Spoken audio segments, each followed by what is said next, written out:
Boa tarde, caríssimos telespectadores, e é desta forma que começamos com mais uma edição do nosso programa Diário Desportivo. E como é de habitual, vamos consultar sim aquilo que é a saúde do nosso desporto. E como é de habitual, também trouxemos aqui o nosso comentador que vai estar a aprofundar assuntos relacionados ao desporto de hoje.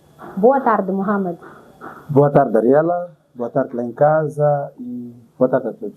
Iniciamos sim com uma notícia nacional, falando da União Desportiva do Songo, que está pronta para a pré-época 2026 e está à procura de um adversário. A União Desportiva do Songo diz que já está pronta para a pré-época 2026, com um plantel definido e só aguarda um adversário para o primeiro jogo, mostrando confiança após treinos intensos. Mohamed, que tipo de equipa seria ideal para testar o nível da União Desportiva do Songo nesta pré-época? Primeiro, cumprimentar mais uma vez. Boa tarde, Ariela. Boa tarde em casa. Indo para a sua questão, que tipo de adversário se procura numa pré-época? Acredito que vai ser o primeiro adversário que eles vão tentar procurar para que façam esse teste. Chama-se os jogos de controle, né? E penso que o adversário ideal seria uma equipe talvez do meio da tabela, ou uma equipe mesmo internacional, mas que tenha um mesmo nível que o Songo, ou um nível um pouco abaixo. Para quê? Porque esses primeiros jogos servem mais mesmo para controle, para saber a que níveis nós estamos. Podemos dizer que estamos preparados já, enquanto que já no campo isso não possa se materializar. Então, acredito que vão procurar uma equipe no meio da tabela, uma equipe, se for uma equipe nossa aqui nacional, ou mesmo uma equipe internacional, mas que tenha lá muito andamento para que possam também testar tudo aquilo que vem fazendo nessa pré-época, né? Algumas novas táticas, talvez uma nova maneira de estar que possa ter sido implementado. Então, é para isso que servem esses jogos. Pelas imagens do treino, Mohamed, a equipa parece estar preparada fisicamente, ou será que está a mostrar força ou apenas uma provocação para os seus adversários? Imagens são imagens.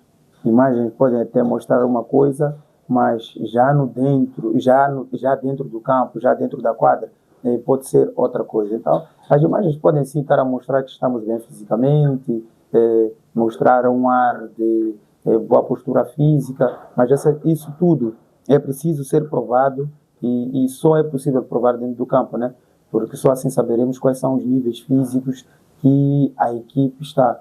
E não se trata de uma provocação, mas talvez é um jogo psicológico. Ou assim, podemos até dizer uma provocação. O jogo psicológico é uma provocação, mas também é uma informação que eles possam estar a tentar deixar. E quem quiser, quem for a vir jogar com Songo, terá que vir preparado, tanto fisicamente, tanto taticamente, em todos os aspectos. Um bom início de pré-temporada pode influenciar o desempenho no campeonato? Claramente que sim. Um bom início de campeonato, um bom início de pré-época, um bom andamento na pré-época garante sim que a equipe entre com ritmo, já com uma boa moral em cima, com ânimo, para que possa segurar qualquer jogo em boas condições. Todas as equipes procuram fazer uma pré-época muito bem conseguida para que possam entrar com ritmo.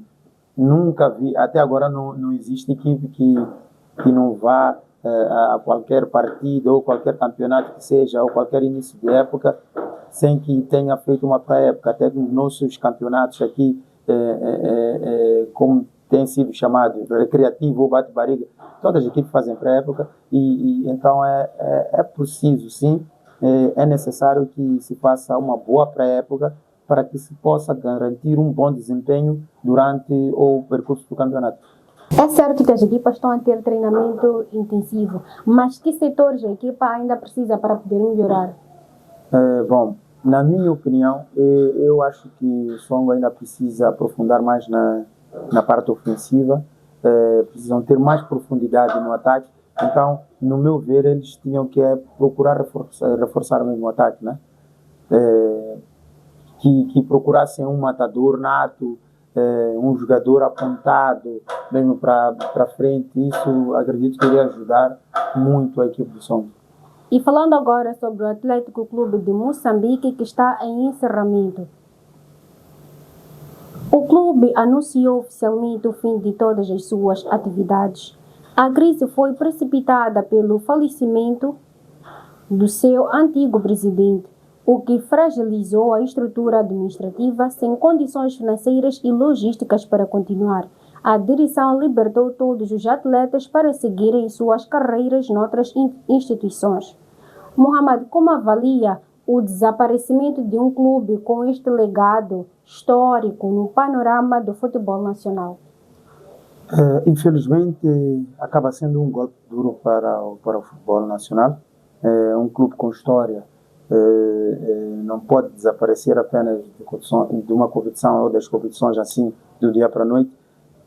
Acaba desaparecendo das nossas memórias e leva tudo, leva a formação de talentos que eles conseguiam fazer, leva a história toda de um grupo. Então, é mesmo uma notícia, um golpe muito duro para nós e, infelizmente, é isso que vai acontecer. E este encerramento expõe uma dependência excessiva dos clubes moçambicanos em figuras individuais, presidentes, em vez de estruturas sólidas? Claramente que sim. Isso mostra que isso demonstra assim muita fragilidade, mostra que os nossos clubes, a nossa estrutura está toda virada somente para uma só pessoa. O que não pode acontecer quando o presidente desaparece, um clube não devia desaparecer, mas infelizmente nosso futebol, a nossa realidade moçambicana está virada para isso, na dependência de uma só pessoa. Neste caso do Atlético, acaba desaparecendo com o desaparecimento também do presidente. Se tivéssemos um clube com uma estrutura mais robusta, mais gorda, esses acontecimentos não seriam, não iam se dar, né? Esses eventos. Então isso demonstra a fragilidade que os nossos clubes até hoje conseguem ter.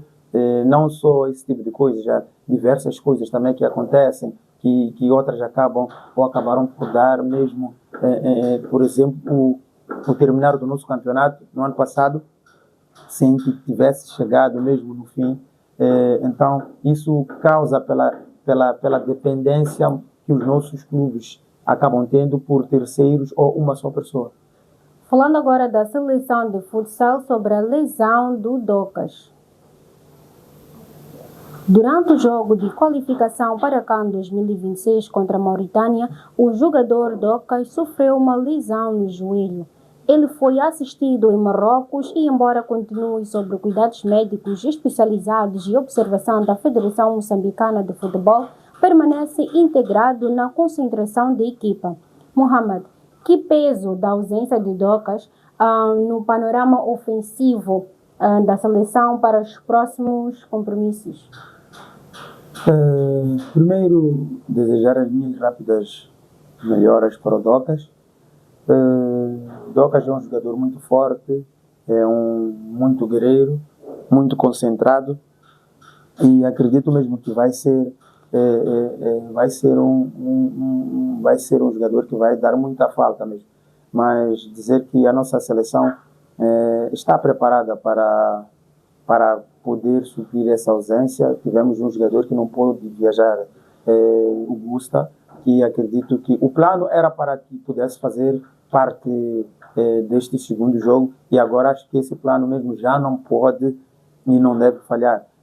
Vai se ressentir sim a falta do Docas, mas o Nadir acredito que tem muitas opções e vai criar condições para que isso não se possa sentir muito.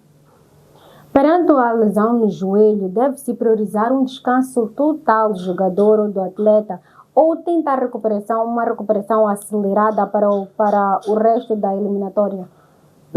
Infelizmente, teremos que dizer que o descanso agora é a prioridade. Para lesões desse gênero no joelho, acaba sendo um problema que não pode ser assim subestimado. É uma lesão de joelho. O joelho é uma das partes que praticamente o jogador depende dessa articulação para estar em dia, se é para qualquer pessoa que não tem um joelho em dia, dificilmente poderá praticar qualquer modalidade que seja. Então, infelizmente, terá que se priorizar mais o descanso das docas para que essa lesão não se possa agravar e também se possa ter ele presente nos outros jogos futuros. E caso ele não esteja na próxima eliminatória, quem seria o ideal para poder o substituir? Já havia falado aqui logo no início, o Gusta, acredito que vai ser a pessoa mais indicada para que possa fechar o lugar do Douglas. Falando agora do mercado de transferências de Bruno Langa. O internacional moçambicano Bruno Langa é o novo reforço do Estrela Amadora da Primeira Liga Portuguesa. O lateral chega por empréstimo do Almeria, Espanha, e está integrado nos treinos. A sua estreia poderá acontecer já este sábado num jogo que o coloca frente a frente com outro moçambicano, Diogo Catila, do Santa Clara. Mohamed, o regresso do Bruno Langa a Portugal é um passo estratégico para garantir que ele chegue ao ritmo competitivo aos jogos dos Mambas? Claramente que sim, é uma estratégia, sim, mas não só para os jogos, não só para os jogos que possa fazer com a nossa seleção, mas também para si mesmo. Ele volta para Portugal, isso pode garantir algum ritmo competitivo e também pode ganhar mais visibilidade que o Bruno Langa sempre teve. Infelizmente mudou-se para uma equipe que até estava numa das competições que podia ter mais visibilidade, mas infelizmente ele não soube se impor como nos habituou. Então essa volta para o Estrela da Amadora, ele volta para um campeonato que já esteve lá, volta para um país que está habituado a estar, conhece bem como jogam as equipes, como joga-se naquele campeonato. Então acredito que lá ele vai poder fazer um mini reboot e para que possa voltar a estar onde sempre nos habituou a estar. Ainda nas atualizações das notícias nacionais, vamos agora falar do conflito de Marrocos com a CAF. A Federação de Marrocos decidiu recorrer oficialmente às punições recebidas após a final contra o Senegal. Sabemos que a final foi marcada por muita confusão e polêmicas dentro e fora do campo. E como resultado, Senegal consagrou-se campeão, mas o clima de guerra resultou em sanções pesadas assim, para os marroquinos. Na tua opinião, Marrocos tem razão em reclamar ou está apenas a tentar limpar a imagem? Pronto, parece que o cano não vai terminar tão já. Sempre haverá ainda muita bola a rolar. O Marrocos tem sim suas razões, seus motivos para contestar, devido às suas suspensões, as suas multas que lhe foram aplicar, mas também claramente que estão a possam estar a tentar limpar a sua imagem. O campeonato decorreu em casa, então fica um pouco mal ao invés de agora estar-se a falar daquilo que foi o brilhantismo, falarmos do brilhantismo do CAN. Estamos aqui até hoje a falar de problemas. Então, alguém precisa estar limpo aqui, alguém precisa ser culpado, e se eu dou festa na minha casa, não quero eu sair mal na foto. Claramente que o Marrocos possa estar a fazer isso, tentar limpar a sua imagem, para que não se possa manchar, talvez, até eventos futuros. Já vimos que o Marrocos está também na lista dos que vai organizar o Mundial, então ninguém gostaria de ter uma imagem suja enquanto concorre para um evento grande desses, que é o Mundial, a realização do Mundial. Tem muitas razões, sim, para contestar, tem motivos, mas não se pode esquecer que algumas das suspensões que foram aplicadas foi devido a uma má postura, uma má apresentação dos jogadores marroquinos mesmo. Então, pronto, há uma tentativa, sim, aqui, pelo que vejo, tentativa de mudar ou trazer uma outra imagem para eles, mas razões, legitimidade tem para reclamar. E essas brigas em finais mancham a reputação do futebol africano? Sim, como disse, era a altura até hoje, se fôssemos a tocar no CAN, estarmos a falar da final como um grande espetáculo, um grande jogo de futebol, e não somente das penalizações. Hoje em dia, quando abrimos um jornal ou abrimos uma página, se vem o CAN, já sabemos que houve um assunto, Marrocos reclamou, ou isso. Há poucos dias tivemos informação que o árbitro também da final, depois de ter sido suspenso, foi voltado atrás porque viu-se que ele não cometeu nenhuma infração. Então, o que está-se a falar, a ressaca do CAN, infelizmente até hoje tem sido isso, o que é mau, né? Estamos a vender ou vendemos uma má imagem de África, o que não deveria ser. Entrando agora para notícias a nível internacional, nesse âmbito de polêmicas, vamos falar agora da polêmica na Copa 2026. FIFA vende vagas de estacionamento em Los Angeles por valor que chegam a $300 por dia, superando o preço de alguns ingressos. Mohamed, isto seria uma exploração comercial ou consequência da procura gigante? Eu acredito que seja mais uma exploração comercial mais mascarada da procura, né? Há muita procura, sim, então pronto, vamos nos aproveitar disso, o que é muito errado. O que está a acontecer é que este Mundial está-se a tornar, muito antes do seu início, já o Mundial já está a ser muito falado. Então, e colocar esses preços que no final do dia, no final da história, acabam sendo mais caros que um bilhete. Pronto, parece que estamos a tentar elitizar este Mundial, o que não é muito bom. O Mundial é festa, futebol é alegria. Então, eu não tenho que fazer certas matemáticas só para ir estacionar um carro e pronto, e ainda tenho outras despesas, como os bilhetes e tudo mais. Então, ao meu ver, está a ser sim mais uma exploração. E a FIFA está a afastar o torcedor comum do evento? Claramente que sim. Se um bilhete está, se um estacionamento consegue estar acima de um bilhete, pronto, estamos a querer escolher elites só para o Mundial, né, como espectadores do Mundial. Nos outros mundiais, nos outros países, no último país que houve o Mundial, se formos a ver, o bilhete praticamente esteve acessível.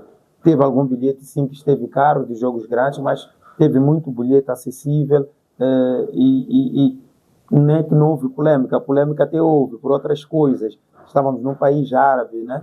Então a polêmica era outra, né? Neste Mundial, o que está a acontecer? Está-se a falar mais de finanças do que outra coisa, o que é muito mal. Futebol é alegria, futebol é festa. O que tinha que se tentar fazer era tentar procurar condições para que se possa ter muito mais adepto, muito mais público e não esse afastar, né? É como se tivesse a criar divisões já. Falando agora sobre a logística da Copa 2026, acha que ela está a ser subestimada? Sim. Eu acho que não foi pensado isso. Deveria ter sido muito pensado antes. Deveria ter sido feito um estudo, uma pequena análise antes de se fazer isso, porque, como disse, estamos a correr risco de assistir ou ter o futebol só sobre elite, o que é muito feio para o futebol. E esse modelo pode manchar aquilo que é a imagem do torneio? Claro que sim. Claro que sim. Podemos ter um torneio, só com os números 5, 6, 7, 50 pessoas no banco, claramente. Então, vai ser muito dinheiro investido para a organização de um evento que se contava ter muita gente, muito público e não ter nenhuma audiência.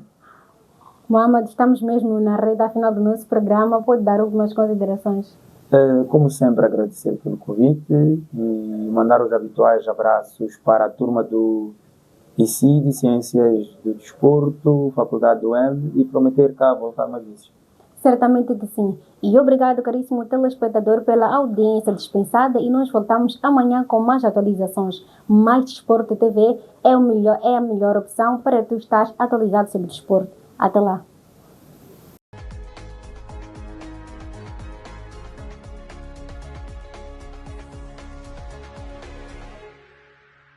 Patrocinado por